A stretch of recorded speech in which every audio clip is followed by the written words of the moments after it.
Hey, Bob, I think they can hear us. Oh yeah, I'm just looking. I'm seeing like attendees. Yeah, The attendees are showing up. I like that it has it. We haven't even started yet, and we're already talking about my employers and their history of gunfire and attempted murders in the newsroom. And thank you for including that in your book, which I enjoyed very much.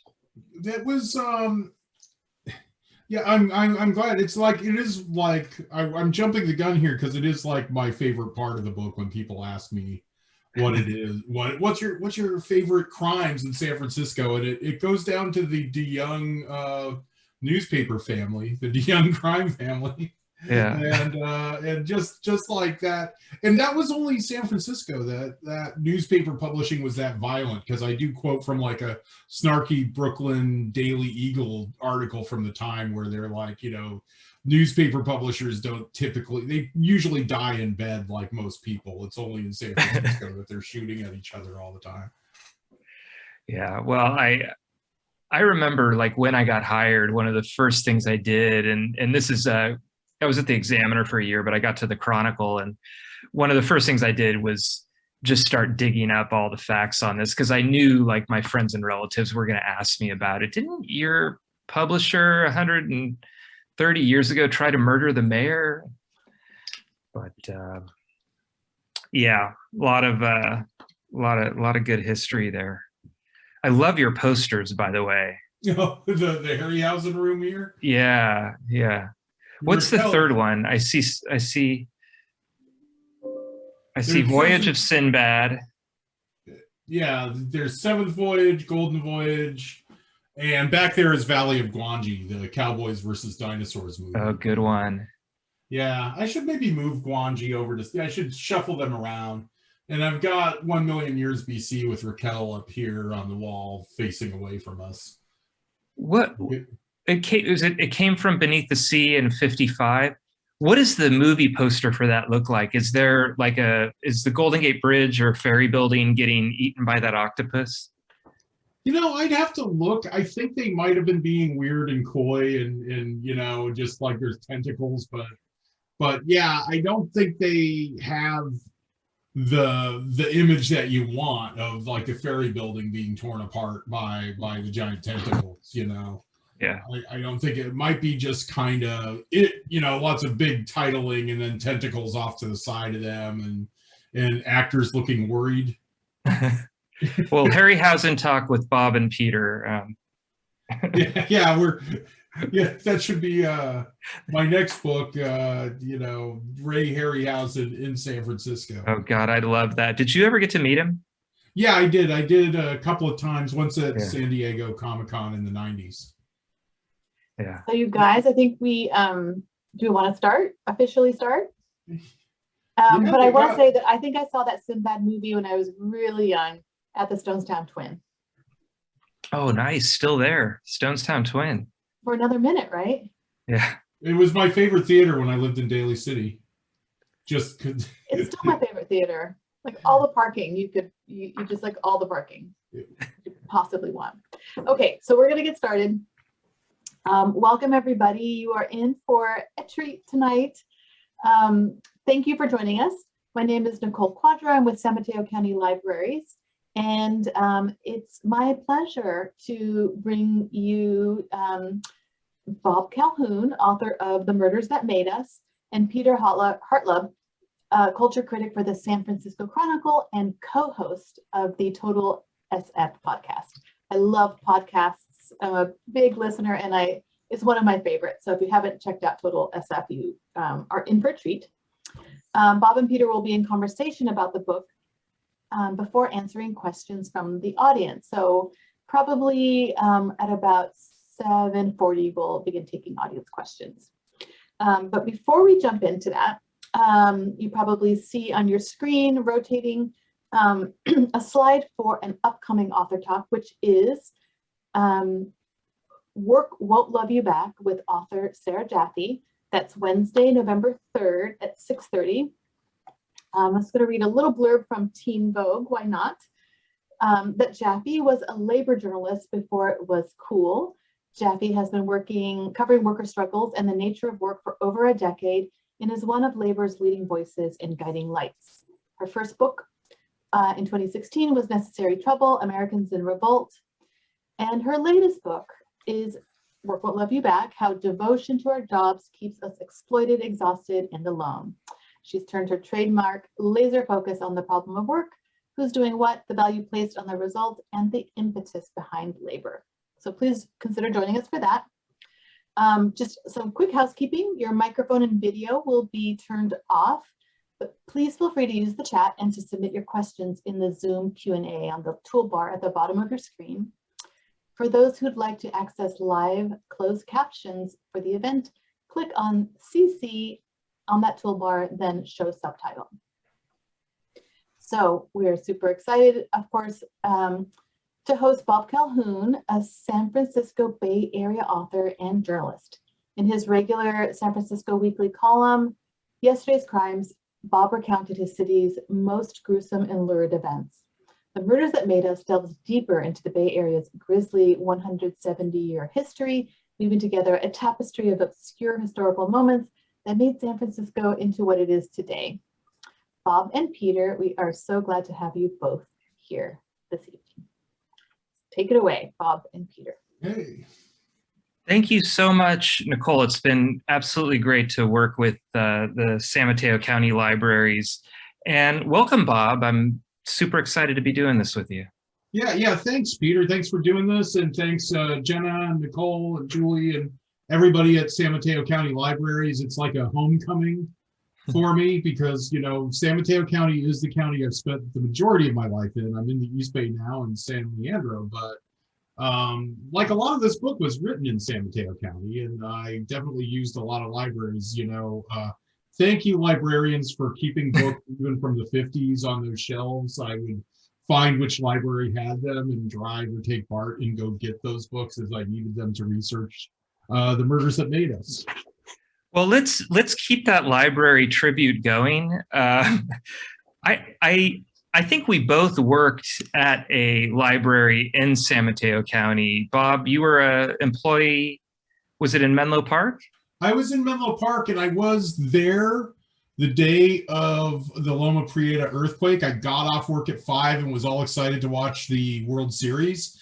And my first, like, when I didn't realize just how huge the earthquake was yet, I was like, oh, I'm so glad I just got off work. I'm not going to have to pick up books off the shelves. And then later, you know, everybody had to pick up books off the shelves. Yeah. The library was closed for months because of structural damage. But, you know, my first terrible, self-serving, greedy reaction, like the inner Daffy Duck in me, was relieved that I had gotten off just before the earthquake.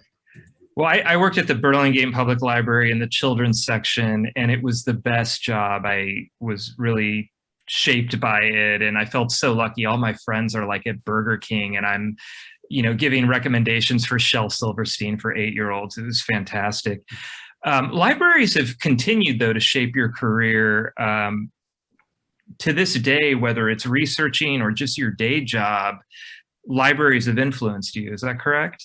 Yeah, I mean, you know, my day job, I wish I could say that, you know, the Murders That Made Us is paying my my rent and my house payments in the Bay Area, but I am a researcher for nonprofits and for fundraising. So, I mean, I'm always like looking at some kind of archive or database somewhere. And I think part of the reason, like, this book is shaped by me being willing to look at microfilm. I mean, there was a period, now I can find almost everything I need to find online, one way or another, whether it's through the San Francisco Public Libraries Chronicle database, or the Examiner is now on newspapers.com. But for a while, I had to go after my day job to libraries and look at microfilm. And, you know, I was doing that a lot. And this is 2015, 2016, 2017 that I'm still looking at microfilm. So yeah, we still have 2 microfiche machines in the Chronicle in the basement, and I mostly am searching through digital now, but at least once a month I'm getting down there and getting that kind of curated subject through microfilm, and it just brings back those library days. Bob, where'd you grow up in the Peninsula? And I wanted to ask, what places do you still visit and what do you miss? Okay. I grew up in basically unincorporated Menlo Park, which, to place it back then, it's kind of more like Redwood City than it was like Menlo Park. I mean, you had like kind of, Camaro stoners with their primered out car in the yard, that they were always fixing, and you had guys in lowriders, and it was kind of just these kind of single family, one-story homes, and no sidewalks. I mean, Atherton's right there, Menlo Park's right there, but this was really a lot more kind of a working class place. I did grow up in until I was 5, we were in Redwood City proper. So yeah, I mean, we were part of the weird Redwood City kids that went to Menlo Atherton, which was kind of like you had kind of gone to schools in Redwood City and kind of with working class kids and that thing. And then all of a sudden, like, because of where we were, me and all my friends ended up having to go to this kind of Tony public high school, Yeah. with a lot of Atherton and Portola Valley kids. It was just kind of, I mean, it was kind of like an 80s, John Hughes movie or something, or maybe what's that movie with a guy riding the bike, Breaking Away. It kind of felt like that movie really spoke to me back then. So what do I miss? Where do I still visit? Well, I was just at El Super Burrito in Millbrae. Oh, hell yeah. I've got an El Super Burrito t-shirt in the next room. So okay. Long live El Super Burrito. My aunt still lives in San Bruno, so I mean, Yeah. I go over there, and I was so yeah, I swung by El Super Burrito. Weirdly, when I was doing the convention stuff for my book Shattering Conventions and the column that followed it, I spent a lot of time at the Burlingame Hyatt Regency Hotel, because there were like Star Trek conventions and food conventions there and things. So I was in there all the time. The Cow Palace, of course, which is, in Daly City, which is in San Mateo County. That can't stay away from the Cow Palace. So yeah, the peninsula has definitely changed a lot, but I think the whole Bay Area has changed a lot.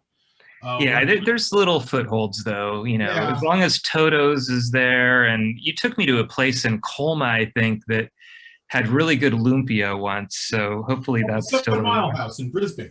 Yeah, in Brisbane, sorry. Yeah, that's I still go. I went there on my birthday. My wife Rosie and I, that was where I wanted to go. I'm like, I don't want to do, it's got some outdoor dining. It was still the pandemic kind of, and we're still in it, but they've added a lot of outdoor seating there. So that's right. where I wanted to go for my birthday dinner. So. We'll get back there soon. You've got me hungry now.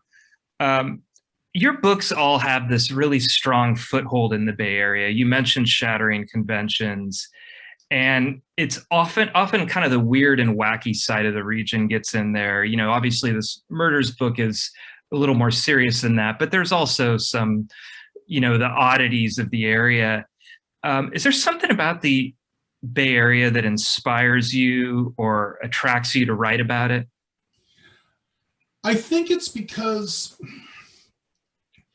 I'm just drawn to the weird kooky aspects of the Bay Area, like spending a lot of time for the conventions book in places like the Cow Palace, or like these kind of hotels, these airport hotels and stuff.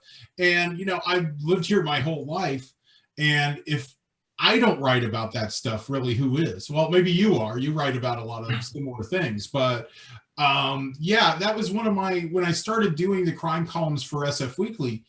I felt like that was one of my advantages. Like, it was finally an advantage to be a little bit older, as I just kind of had like just stuff my mom would talk about or whatever, that I just had this kind of knowledge of the area's backstory and could go, wait, wasn't there some weird thing that happened at that mansion in Hillsborough? Or people, who had lived here as long as I had would give me story ideas as well, So yeah, it's, because I never moved to New York or LA or anywhere like that to try to make it as a writer. I guess, I'm here to chronicle this stuff. So much though of, you mentioned I think that's the Hillsborough. I know exactly the murder you're talking about. And, there's a lot of things in here that you couldn't Google. It was kind of myth when we grew up. And I'm wondering what that research process is like. Are there things that are in this book, and as you're researching, you're kind of decoding the myth and finding the truth, and maybe finding it's a little less similar, a little more similar than you thought it was going to be? Yeah, there's always kind of, I mean, I don't know how much I'm jumping ahead in what you were planning to ask me, but like the first chapter on Penny Bjorklund and the murder of August Norrie, and my mother's ties to that story, which we'll hopefully read from. You know, I had this version of that story in my head, which was just remembering the few times my mom talked about it. And of course, in my mind, I like made it, you know, in my imagination, it took place in the 70s, because that's like the past to me, but it really took place before that. And, you know, kind of the art direction of the story, if you will, even though it's a real story that happened to real people, the costume and art direction get wildly different when you move it back, you know, 15 years on the timeline. So, yeah, a lot, you know, Patty Hearst, Patricia Hearst, a lot of like any preconceived notions I had about what happened there really fell away the more time I spent on that story. And it doesn't really take up a lot of space in the book, but I think I had like something like a 20,000 word draft of just the history of the Hearsts. Like I had this like big epic Patricia Hearst, George Hearst, William Randolph Hearst story going on, and I condensed it. I think, what is it, 1,000 words or 1,500 words in the final book. But yeah, I just like, I had definitely, I think there's so much debate about her and what really happened, and was she really with SLA or not, that by the time I got to it, I just saw her as an abused woman. So that's like one of the big, huge stories that you know, it's one of the less obscure stories in the book that I really changed my mind on the more research I did on it.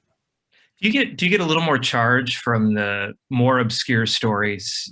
Do you lean into those a little bit more? Because in some ways, I mean, with your readers, at least, you're going to be traveling new ground.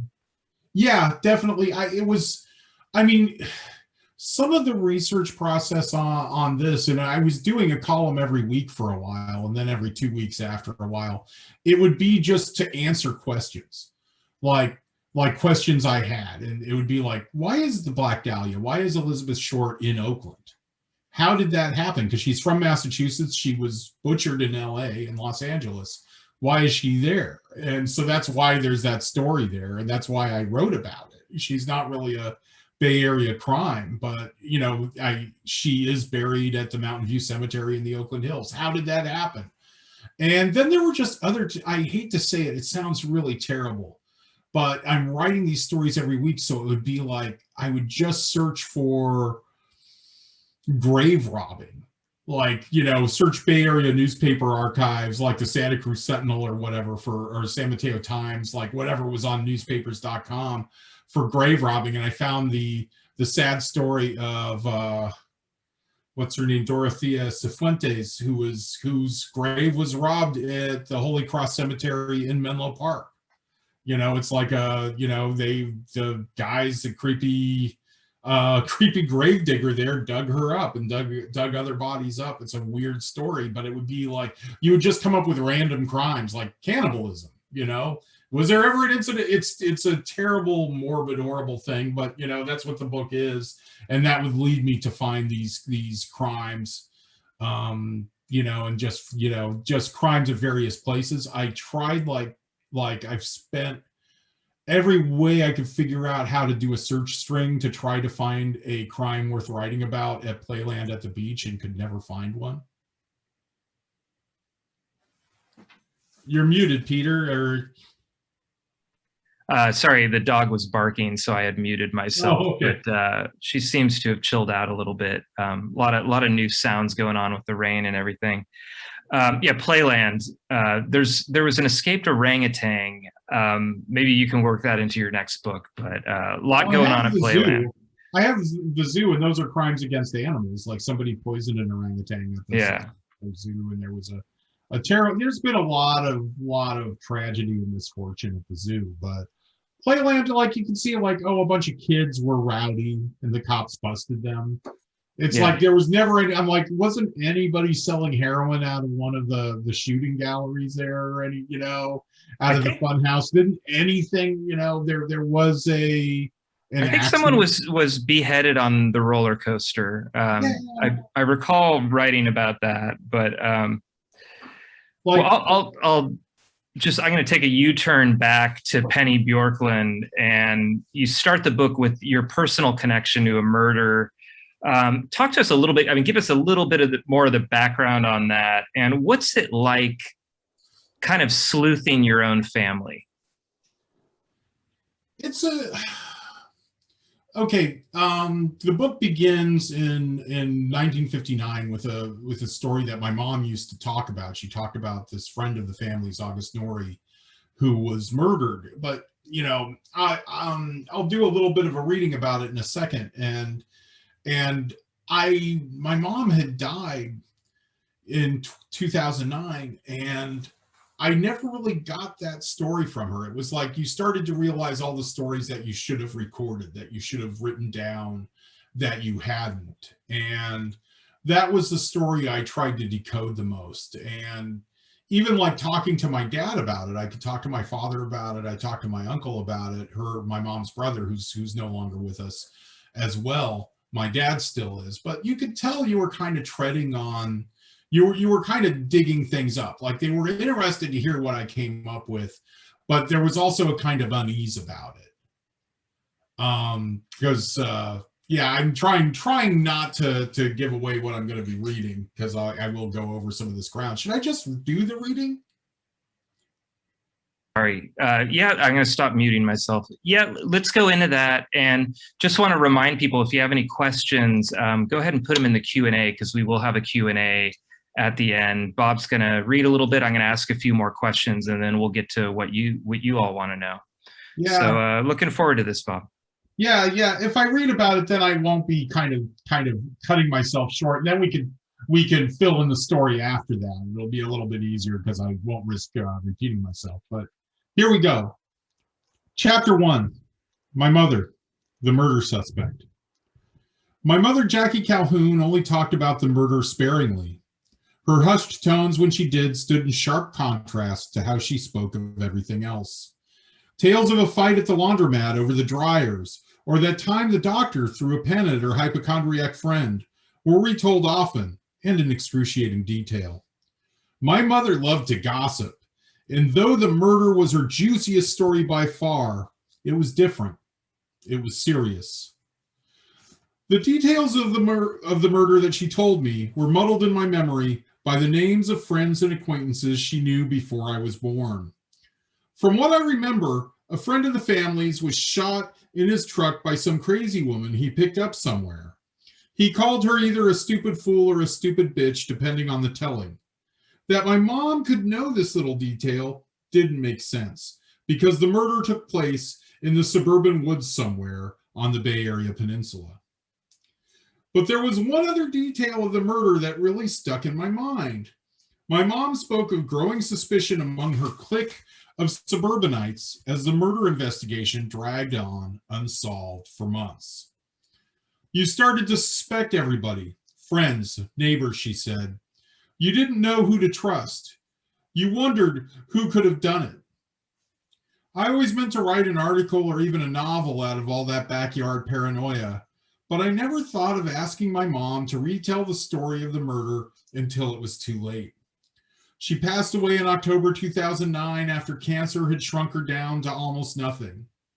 My last conversations with her were about the hallucinations brought on by her steady supply of painkillers, or my pleading with her to drink her damned Ensure.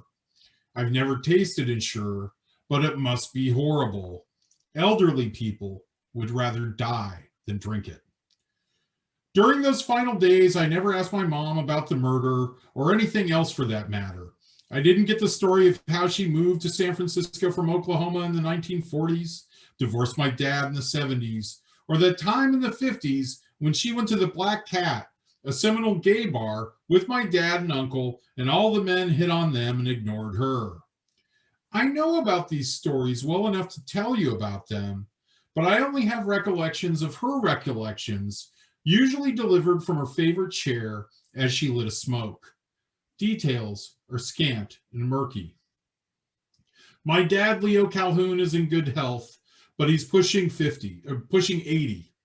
I asked him about the murder while we were having lunch at a Peruvian restaurant in Redwood City, a once working class Bay Area suburb that's being gobbled up by Silicon Valley.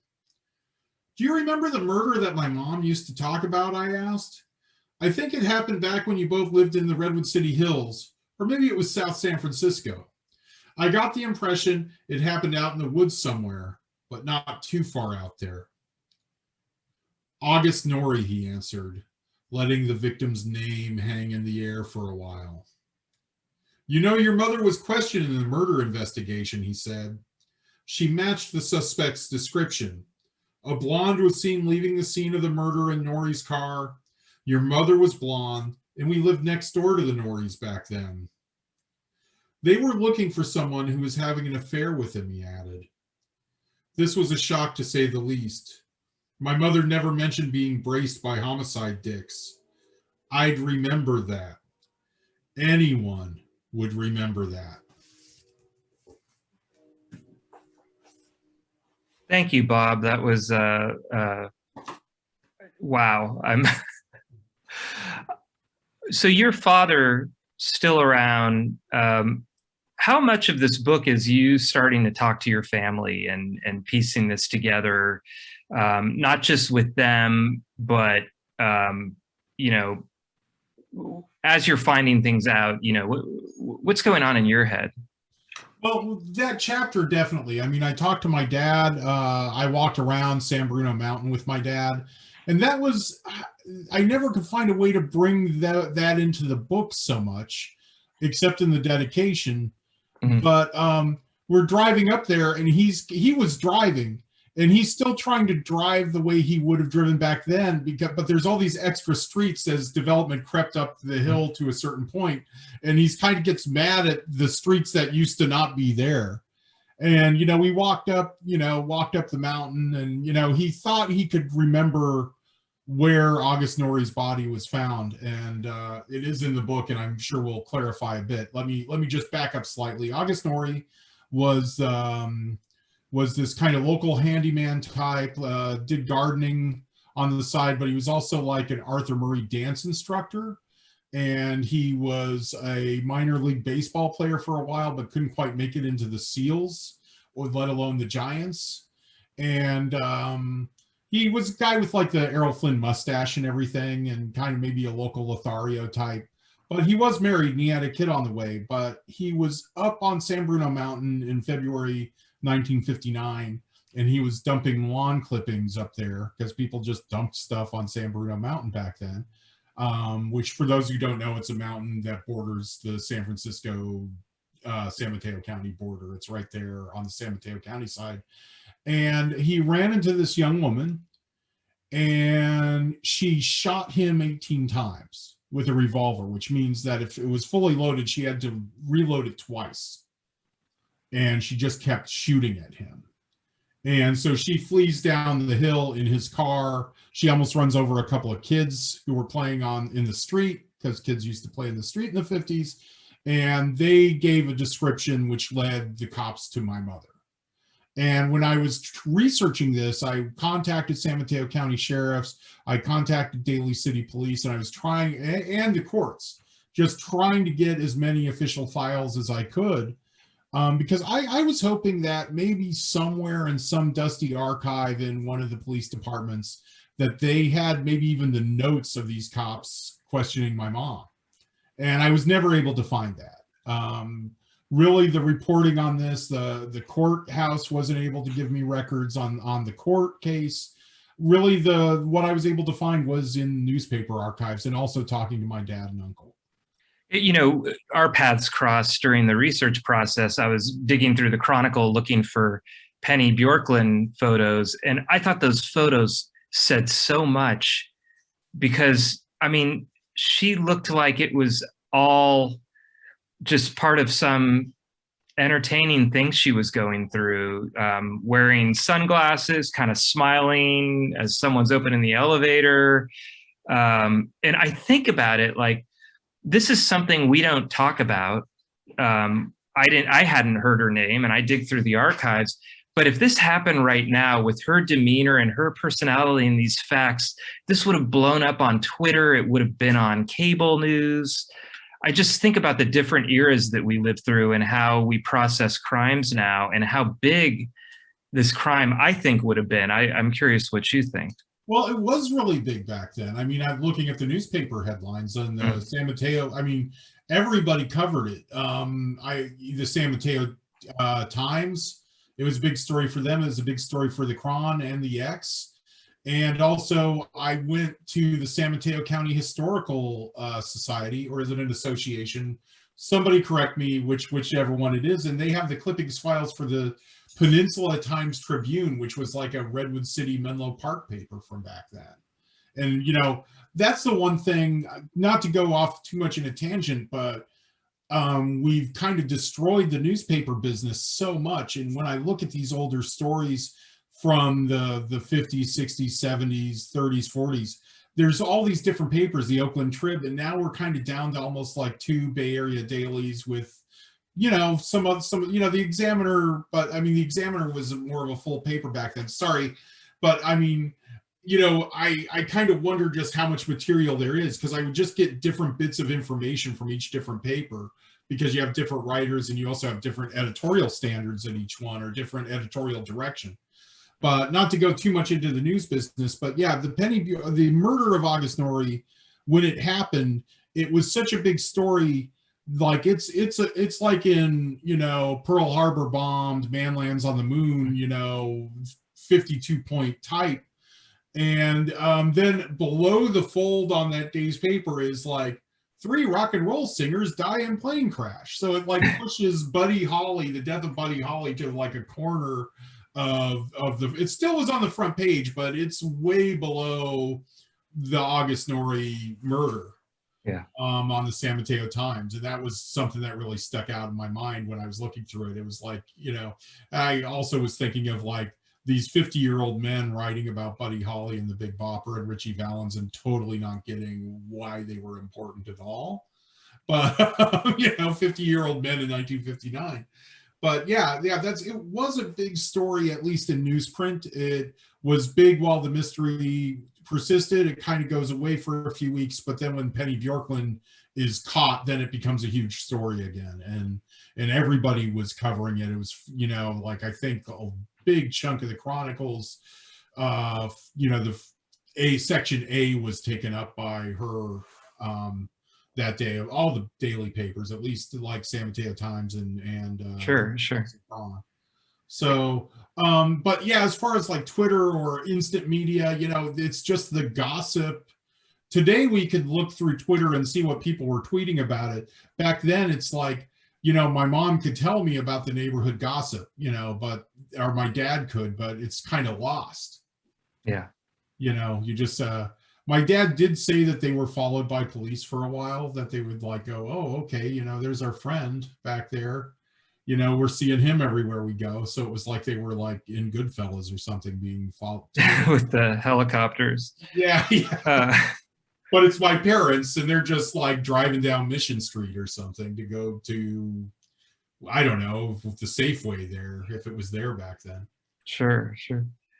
Well, I like the book because there are murders. I mean, there's truth in advertising with the title, but it's not, I don't think of it as a murder book. You use crime to tell the story of the Bay Area too. And I'm wondering, like, what was your kind of perfect kind of murder, or perfect kind of crime in terms of what you wanted to put in this book? And I say that like, the Zodiac's in there, Patty Hearst are in there, but it's a few pages, and then we'll get more pages for something we don't know about. And I'm curious whether it was for this book or for the SF Weekly column, what was like, oh, this is gold?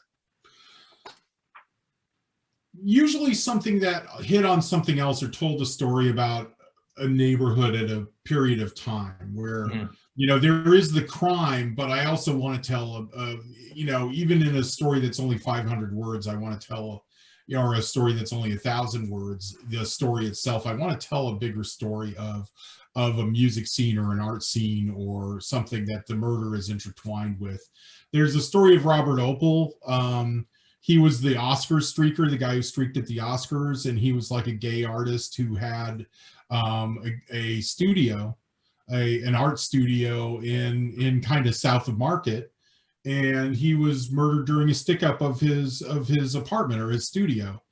And that story to me is like, yeah, there's a murder and there's a crime, but it tells the greater story of the Oscar streaker and also the kind of gay art scene in the late 70s in San Francisco. I mean, it ties all these different, I like a story that ties a bunch of different things together. You've got Elizabeth Taylor in movies and David Niven, having to deal with the streaker, and you can begin it there and you end with, you go back to San Francisco, and then you also have the crime and the punishment, So that was a story where I like everything clicked for me.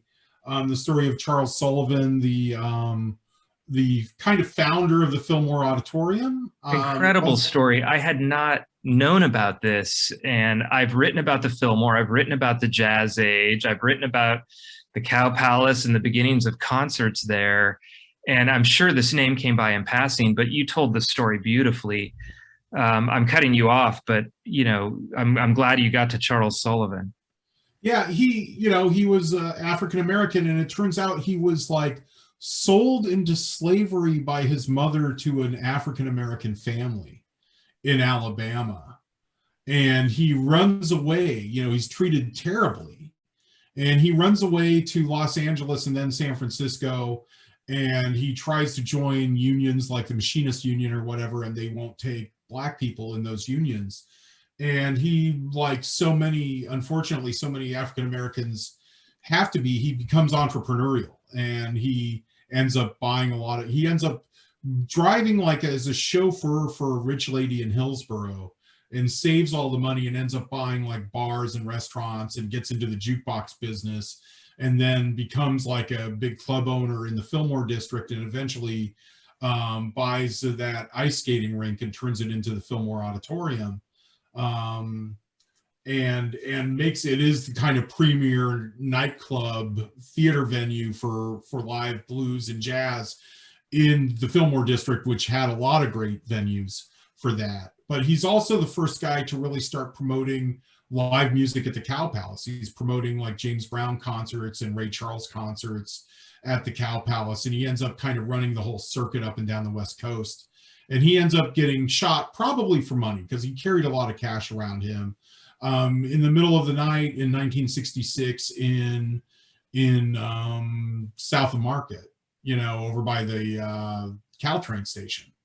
So that's an unsolved murder. They never solved it. Police kind of said it was a suicide, but he was shot in the stomach, and his valise, which probably had like $6,000 or $7,000, and this is in 1966, like it was gone. So I mean, it was really probably just a stick up at the end of the day. He did sell the Fillmore business to Bill Graham before he died, and he mentored Bill Graham a lot. And the versions of the story usually are more about Bill Graham than about Charles Sullivan. So I really wanted to focus on Charles Sullivan and his amazing story, and not really get into Bill Graham so much. That story's told a lot. I think it's so great that you did that. I mean, because there's this way that history narrows, and the example I always give is the catch. That Joe Montana to Dwight Clark is all people remember. And maybe on that team, they only remember 6 or 7 players, but there was an equally critical play right after that where Lawrence Pillars strips the ball and Jim Stuckey falls on it and keeps the Cowboys from coming back. And we're talking about the 1982 NFC Championship game that launched the 49ers.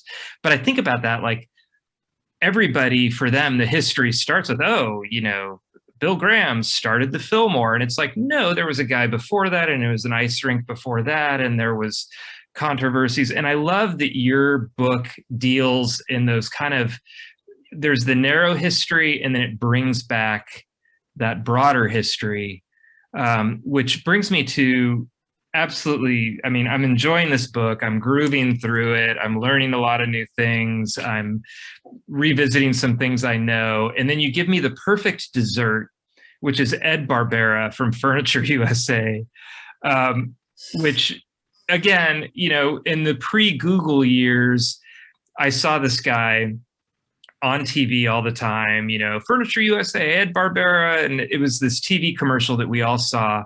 And then he disappeared and all these rumors swirled, and I just like, silver mine, and he may still be alive like Elvis. And it was just, my head with him was this soup of rumors. And then you did all the research and deconstructed it here. So I'm thanking you for Ed Barbera, and I'm hoping before we get to the Q&A, if you can just share a little bit about why he's in the book, because I don't think there was a murder, and what you liked about that case that you brought it into the book. Well, yeah, those were always fun stories to write. Like I always, when I was doing the weekly stuff, I told them I would have to take breaks from murders once in a while. And, you know, with the exception of Paul of the Diamond Center, who wasn't as crooked as he looked, or, you know, all the other TV hucksters had crimes associated with them. And Ed Barbera, I mean, he, you know, his business was always kind of shady, because he's you know, he's selling furniture, but he's really selling really terrible terms of credit and lending to get this terrible furniture. And he had these flamboyant commercials, and, you know, hi kids, Ed Barbera, Furniture USA, you know, credit, you know, we could give you credit. And he started these other businesses. He had this this gold mine in Truth or Consequences, New Mexico, and they were salting the mine, basically. It's like an old Bonanza plot. And you know, they had it on the pink sheets, and they got Melvin Belli, who needs to be in this book more than he is. Melvin Belli was you know, wrote a letter saying what a great investment opportunity, and he had all these other kooky businesses, and they were all just scams. And he was arrested, but then they let him out on bail, and he fled to Florida. You know, like the one guy you shouldn't let out on bail is Ed Barbera. You know, he's going to skip. And also there's Matthews Top of the Hill Daily City, which had a weird deal with the Archdiocese of San Francisco, or a contact there, to buy Apple computers for cheap for the nonprofit discount, but sell them at full price. I just remember, get a bike. Yeah. Get a bike.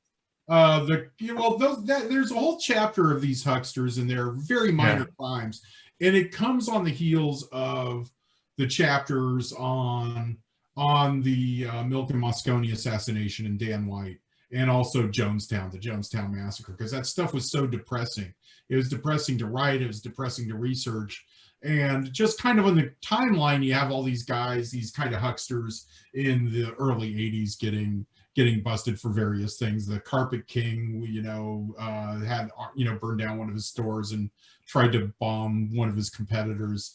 And, you know, you needed that chapter there with these kind of kooky crimes and these hucksters, just because if you're reading the book, you've gone through the most depressing, darkest moments in Bay Area history.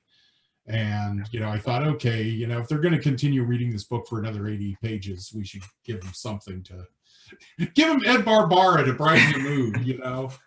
Well, I'm just glad that I forget his name, and George the horse from the sawmill, they were clean. Yeah. I think we're gonna go to the Q&A right now, but I really appreciate the book and our friendship, and I'm always excited what you're going to do next. I may jump in during the Q&A, but just wanted to thank you, Bob, and thank the San Mateo County Libraries for having me. Thank you. That's been really fun. I hope that some of our audience were able to pick up a free copy of Murders That Made Us. I neglected to mention earlier that our next author talk with Sarah Jaffe, that her book is, we're also giving away. There are free copies at all of our San Mateo County Library locations while supplies last. So that one. Bob and Peter, I feel like I have a favorite story in here. I really like the ones that I remember. the chapter 19, the white working class, the Jonestown chapter, those things, I'm old enough to remember those. But I feel like I also like the earlier history of San Francisco. So I love chapter 3. And I wondered if you wanted to talk about like just highlights for you. Oh, highlights. Favorite chapters, favorite murders. Well, I mean, I do like the founders of Peter Hartlaub's employers, the ultra-violent newspaper publishers of the first 50 years of San Francisco. They, not just the Chronicle publishers, but the Chronicle, it took multiple people to tango. The publishers of the Chronicle would shoot it out with other newspaper publishers on Market Street. And the publishers of the Call came and shot Michael DeYoung in the Chronicle newsroom. And just for some reason, the second vigilance committee, the second vigilance was sparked by newspaper publisher on newspaper publisher violence. So I really like chapter 3. I really like that chapter a lot. If I ever get to do like a revised and expanded edition, I do definitely want to have more Victorian crimes in here because they're diabolical. But it was the thing we talked about before we started, where I was always kind of running from Gary Camilla a little bit. So I gave him those, I stayed away from his turf there in those years. But Bob and I were talking about how you just kind of, Gary Camilla is just owns that Victorian era stuff. And I got to say, like, as a Chronicle employee, I just love that when I give a tour, and I give a lot of the tours at the Chronicle, I've worked at other publications, and the tours like, oh, here's where the printing press used to be, and here's our sports department. The Chronicle, you walk in and there's a plaque with the DeYoungs, and you just get right into murder. I mean, it's a fantastic tour if you ever get to the Chronicle.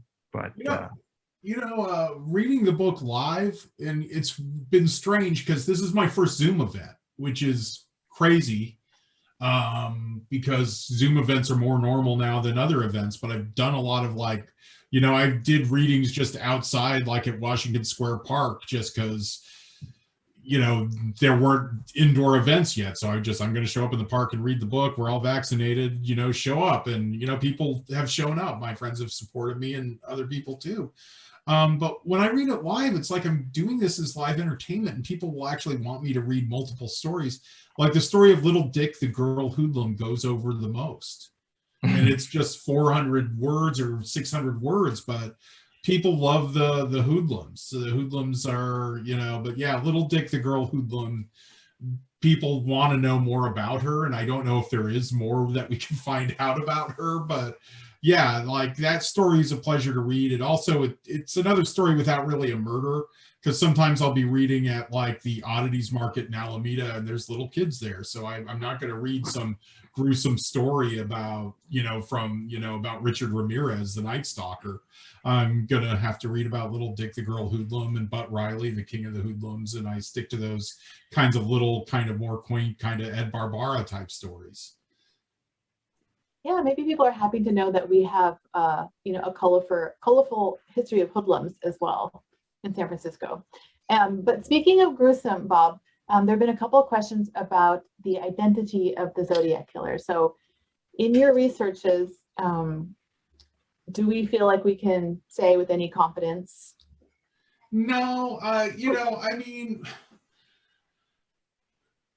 one thing, I've spent a lot of time in Vallejo recently. I was interviewed there for the Vallejo Times-Herald, and, I've been driving around Vallejo, and that crime, any suspect that comes from somewhere else, that comes from San Francisco or anywhere else, I will say who it isn't. Like anybody that was anywhere else, I don't think it was that. When you drive around Vallejo and Benicia, it's like these crimes are centered here. This person is from here. They go into San Francisco to kill Paul Stein later because the Zodiac's created the successful media campaign. So he has to go to the big city. But also, like, I know Graysmith, I don't want to tee off on Graysmith. He's a big influence on my writing. He writes really, really well. But Graysmith, and this is in the Zodiac movie too, where, oh, it's all by bodies of water that has to have significance. When you're in Vallejo and Benicia, I mean, it's called Watertown. There's just lakes and creeks and rivers and bay inlets everywhere you go. Try having it not be by water. And I also think the whole thing with, like, oh, he murdered people in different counties, so the jurisdictions would feud with each other. I'm like, you know, you go from Lake Berryessa to Benicia to Vallejo to the first three, according to Hoyle, Zodiac Killer sites, and they're all really right there. I don't think that was by design. I think that was by accident. It was a happy accident for the Zodiac Killer. I don't think he was plotting that. I think he was, you know, he was compelled to kill young people in secluded spaces where he was least likely to be interfered with, and they just happened to be in different counties.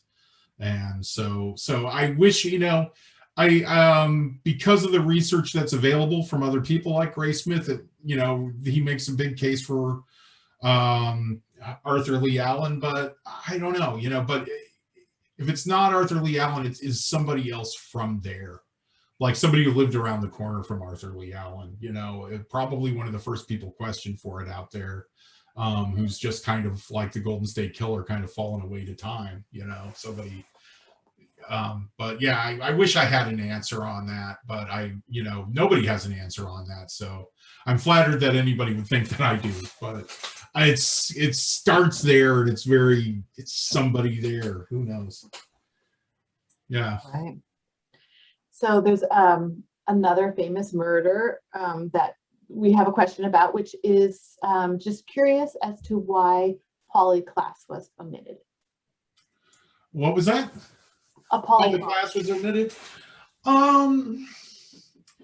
I was probably, by the time I was gonna write about that, I was probably just too depressed from writing about this other stuff. I mean, it was always on my mind to do it, but a lot of times on stories like that, I don't want to be like Wikipedia.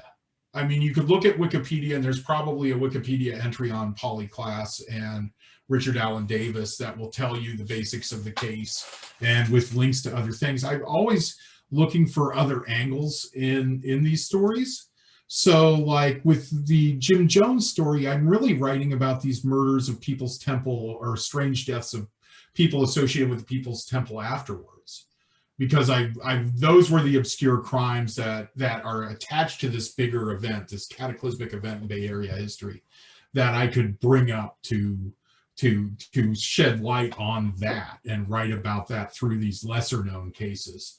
So I just never found a way to write about the horrible thing that happened to polyclass. I mean, there is a lot of interest too, because now her sisters are coming out against the three strikes law, and there's definitely a lot to write about there in a kind of social and political context. But I just didn't find the way to do it that made it interesting to me, or that I thought I could be bringing something else other than, hey, remember this terrible thing happened. And I kind of, you know, maybe if the revised and expanded version comes out, I'll have that idea. But that, and like the Zebra Killers and a couple of others, I didn't really get to those just because I didn't think of a way to do it that I felt added anything. What crime took the most time to research? Most time to read, the hardest one, the one that really kind of put me through the ringer the most was probably Dan White. And I had avoided writing about Dan White and Milka Mosconi, but that was, I couldn't just omit that. That's like the biggest, most horrible thing, most earth-shaking thing after the 1906 earthquake. What a terrible analogy or metaphor, but it really took a lot out of me just reading through the FBI file and reading through what was it, Triple Play, the book by Mark Fleiss. Peter, correct me if you can remember the author's name, the reporter, former Bay Area reporter. Anyway, that was I went through draft after draft of that. of the Dan, what is now the Dan White chapter. All I had before was the stuff on the White Night Riot. I had written about that because I felt that everybody had done the 40th anniversary of the assassinations, but nobody was really writing about the verdict and the riots afterwards. And so I wrote about that, but then it came time to get this book ready, and it's like I have to do the Dan White story and the Milka Moscone story, and for better or worse, I kind of focused on White, and I also write about his suicide and his time after he was released, and because I felt that it also, like, people just never really took, everybody knows he committed suicide, but like, there's just all this, one of the things I noticed, Bob, I'll jump. I noticed that you also included his baked potato bar at Pier 39, which is, to me, one of the more mind-blowing things, that he quit his supervisor role to put more time into this baked potato bar at brand new Pier 39. And I actually was digging around in the archive, inspired by your book. I read the chapter, and I was like, I wonder, we actually have photos of his of that Pier 39. I mean, but there's all these little tangential things that I've noticed that you get in this book, and find these things that have kind of slipped through the cracks of our memory. And Mike Weiss was one of my former colleagues who wrote that. Yeah. So that really took the most out of me. That was just, that took the most rewrites. Everything is as hard to research as anything else. I mean, it's like some of the things did take more time in archives or physical archives and things, but that, as far as the research and the writing and just trying to find, like, it just didn't fit together until it finally did. The Dan White chapter, the Patty Hearst, Patricia Hearst stuff was kind of rough. Even though there's a lot of information about that. There definitely is. Also, My Mother, the Murder Suspect. I think I did a great job, or a good job, writing it. People seem to think I did a good job writing about Penny Bjorklund and my mom being suspected of that murder in August Norrie, but I never found the pieces I was looking for, So maybe someday I'll find them. But yeah, thanks for asking. Thanks for asking about that. I hope I answered it. So there are a couple. So we have questions about two murders that I haven't finished the book, so I don't know if they're in the book. But did you cover the Coachella school bus kidnapping crime? And in the 70s, there was the Stanford Mem Church. Does that sound right? Which, let me see, where is that? Are you looking at the chat? Yeah, I'm looking at the chat. Yeah, so that's like the second to last comment in the chat mentions Stanford Memorial Church. Okay, there we go. Ooh, is that the what was her name? There's that case just recently got solved, and I actually had a section on that would have been in the Zodiac adjacent chapter that I left out because it kind of wasn't Zodiac adjacent anymore now that it was solved. But I have written about it, and Arliss, her name was Arliss. Anyway, I did write about it, but it isn't in the book. The Chowchilla kidnapping, the bus kidnapping, it isn't in the book either. It is not because I didn't want to write about it, but it just somehow, like, again, I never really got the inspiration to write about that the way I did, like the case that The River's Edge and Milpitas, that movie The River's Edge, is based on. I never had the impetus. There is a new podcast, if you probably search Apple Podcasts on. I just saw it on Twitter the other day. There's a podcast series on the Chowchilla kidnappings, so somebody can find out a lot about it there. Perhaps for your next book. Well, the revised and expanded Murders That Made Us. That won't be as good as this, but I will be more satisfied with it because I think this is a quick read, and I think that's part of its strength, if you will. And I think if I added 50 or 100 more pages to it, it would kind of lose some of that verve. But I would definitely, there would be a lot of these things that in there that aren't in there, definitely. Bob, what are you working on next? Does it have anything to do with true crime? I'm not, my books, I started with Beer, Blood, and Cornmeal, which was my memoir of Incredibly Strange Wrestling, which was this punk wrestling show I was involved in the 90s and into the early 2000s. And then there's Shattering Conventions, where I go to a bunch of conventions and write about conventions and convening and these gatherings. And now Murders That Made Us, which is true crime. So whatever that next book is, it will probably be kind of the same, but also wildly different, and it hasn't hit me yet.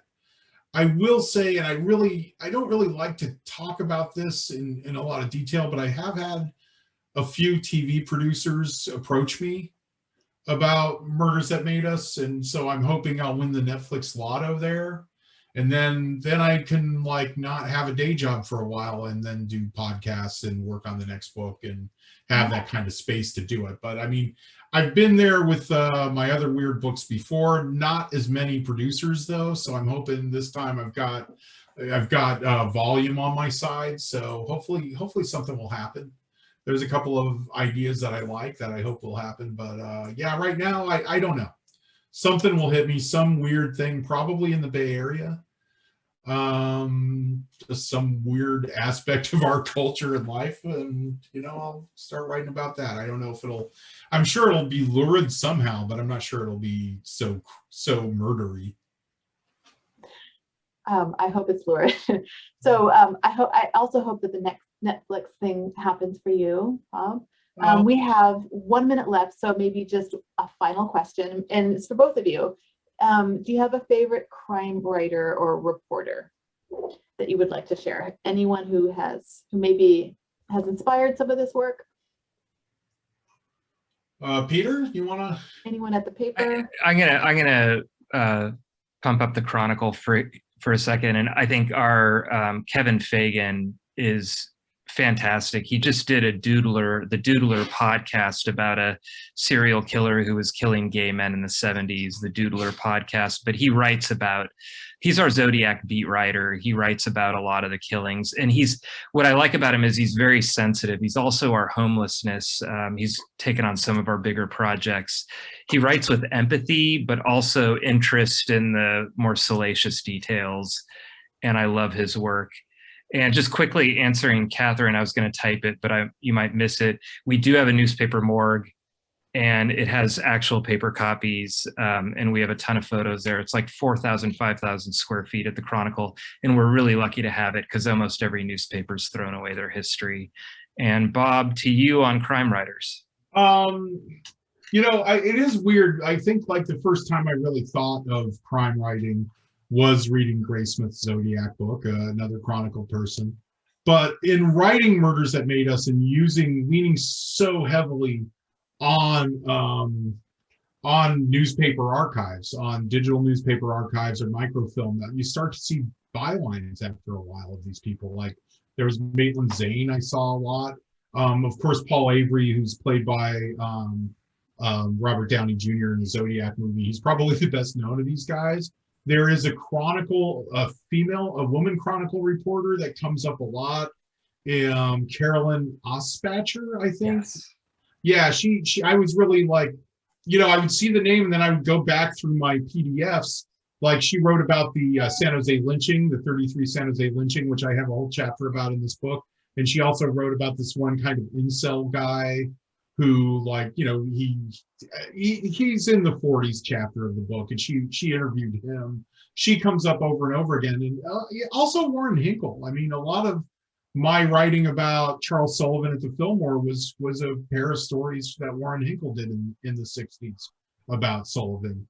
And some of Hinkle's writing about the White Night Riot as well, really colored my writing. I don't think of Warren Hinkle as a crime writer. He's like this kind of, this larger than life columnist. But, when he's writing about that, when he wrote about the destruction of Fox Plaza, the Fox Plaza Theater, which I think I quote him in this book in my chapter on the satanic death curse on the Fox Plaza apartments. So I mean, you would just start to get an admiration for these writers because you would just see these Examiner and Chronicle and even Oakland Tribune writers over and over again. You'd see their bylines, and so they were all they were all influencing me because I was, I'm pilfering their work or quoting their work or fair use, or, I'm definitely drawing from they were the ones who pounded the pounded the pavement, burned through the shoe leather on these stories. So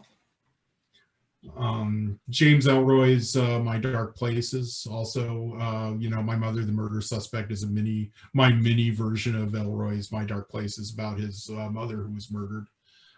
That's his memoir. It's his nonfiction book. I think it's his best book, as good as LA Confidential and Black Dahlia and all those other books are. All right, you guys, thank you so much. This was really enjoyable. I had a ton of fun. For those of you who didn't get a copy, a giveaway copy, you can of course check out a copy of Murders That Made Us at any San Mateo County Library. I hope you will. It's a ton of fun. It's full of history. I think you'll really enjoy it. Such a lovely evening, Peter and Bob. Thank you so much, both of you, for coming and for being in conversation with us tonight. We've really enjoyed it. Thank you so much, Jenna, Nicole, and Julie. I don't know if everybody listening or watching knows, such wonderful people to work with, and it's a great organization, and I love libraries. So thank you very much for inviting me. Thank you. Yeah, and thank you, Jenna, Nicole, Julie. Thank you, Peter, for moderating, and thank everybody for showing up. And thanks to the San Mateo County Libraries. This book wouldn't exist without San Mateo County Libraries. So, and thanks for hosting me. It's been great. It's been a real homecoming, and I really, really love the support of the libraries and their patrons. Put a hold on the book. Check it out. Yes, yes. And actually, I should say that Bob came late. I don't know. We were there till about 8 and signing. I have a signed copy. So those of you who got a free copy got a signed copy of Murders That Made Us. And I think some of them said Happy Halloween too. My hand was burning out. I stopped after like book 70. I'm like, I'm just signing my name. I'm not putting a date. I'm not. There's a lucky few of you out there that got a Happy Halloween from Bob Calhoun. Good night, everybody. Thank you so much. Again, it's been a pleasure, and we will see you next time, hopefully on November 3rd for Work Won't Love You Back. Good night. Thank you.